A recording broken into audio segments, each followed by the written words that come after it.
Hello বন্ধুরা, কেমন আছো সবাই? আমি অপর্ণা ফুড স্টেশনে আরেকবার স্বাগত সকলকে। বলো তো এটা কোথায় কোথায় গেছি? বুঝতে পারছো কিছু? বড়বাজার রাজাকাত্রা ডালপট্টি এই লোকেশনটা বললেই যেখানে যদি কেউ গ্রসারি আইটেম চাও, মানে সব কিছু বাদাম বিস্কিট, বিভিন্ন ধরনের পোস্ত, সর্ষে, শুকনো লঙ্কা, জিরে, সঁফ, মানে সব কিছু এখানে পেয়ে যাবে। পাইকারি রেটেও আছে, আবার ছোটো ছোটো প্যাকেট করে যেমন আমরা পাই সেরকমও পাওয়া যায়। অবশ্যই ক্যাশ পেমেন্ট ট্রানজ্যাকশান হয়। অনেক ঘোরাঘুরি করেছি এই গরমের মধ্যে। এইসব দেখতে দেখতেই যেটুকু পেরেছি ভিডিও করেছিলাম। এক্সপ্লোর করব বলে কিন্তু ভিডিওটা করিনি, যেটুকু আছে তাই শেয়ার করলাম।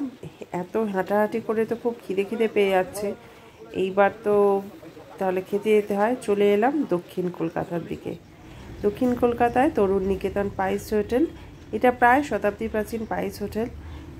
1915 সালে যাত্রা শুরু করেছিল। এই হলো তার মধ্যাহ্নভোজের টাইমিং, সকাল 10টা থেকে বিকেল 4:30, আর সন্ধে 6টা থেকে রাত্রি 10টা। এখানে কিন্তু বাড়ির ঘরোয়া রান্নার মতোই হয়।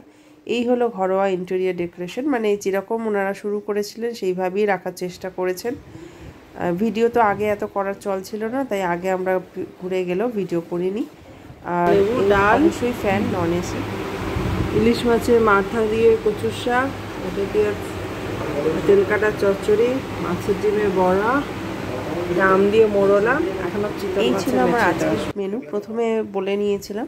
আর কচুর শাকটা কাবলি ছোলা দিয়েছে, প্লাস ইলিশ মাছও দিয়েছে, মানে জাস্ট খেতে অপূর্ব। এখানে সস্তায় বাঙালির পকেট ফ্রেন্ডলি হিসেবে কিন্তু প্রতিদিন ঘরোয়া বাটা রান্নায় আপনি শাক, শুক্তো, মোচার ঘন্ট, ডাল, বিভিন্ন ধরনের আম দিয়ে ডাল, মাছের মাথা দিয়ে ডাল, এছাড়াও প্রায় 10-12 রকমের মাছের পদ তো পেয়েই যাবেন। তার সাথে মাংসও আছে। পেঁয়াজ রসুন ছাড়াই কিন্তু করা হয়। যেমন আম দিয়ে মোরলা, এই যে ঝোলটা হয়েছে এর মধ্যে কিন্তু কোনো পেঁয়াজ রসুন নেই। যেটায় প্রয়োজন নেই সেটাই কিন্তু ওনারা পেঁয়াজ রসুন ব্যবহার করেন না, এটা ওনাদের বিশেষত্ব। আর স্বাদ তো স্বাদে গুণে মানে অনবদ্য, অপূর্ব। মাছের সাইজটা দেখুন, আর মাছটা এতটা ফ্রেশ, না খেলে মানে মিস করে যাবেন।